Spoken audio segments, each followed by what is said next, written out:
Sige na. Yan, pumasok na si Miling. Tayo yung magbabaksin. Gawa na magpo-45 days na sila. Pwede natin lagyan. Lalagyan lang natin ng 0.3 o kaya 2.5. Siandox. Makikita mo naman si Siandox.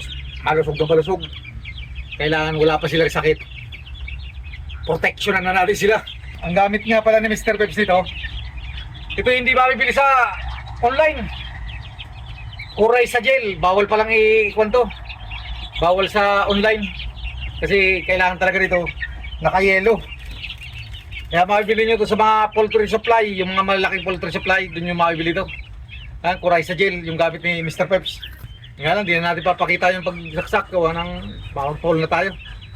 Yung alaga ko namang kayupan, lapit mo nun. Tingnan mo yung ginagawa niya. Nakikipaglaro lang siya dun sa kwan. Palaki na ng palaki yung alaga niya. Ayan, nililips-tulips niya lang yan. Pero gustong gusto naman ng sisiw. Mula nung pagkasisiw, talagang marami ng pinalaki yan. Yung iba nga, lumalapit pa yan sa kanya.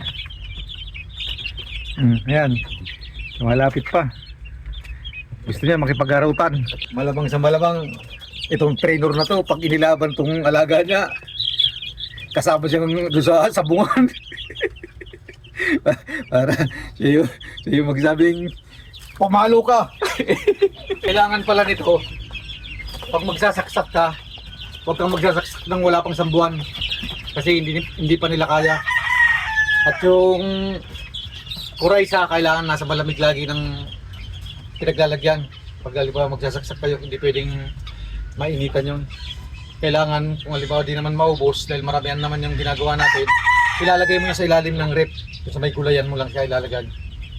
Para sa pagproteksyon, hindi pwedeng mainitan siya. At kailangan nga talaga, wala silang sakit na sasaksakan mo. Kasi pag may sakit na sila, lalo silang magkakasakit o kaya baka mamatay pa. Tayo lang ni Mr. Peps yun. Shoutout sa atin lahat. At muli magandang umaga.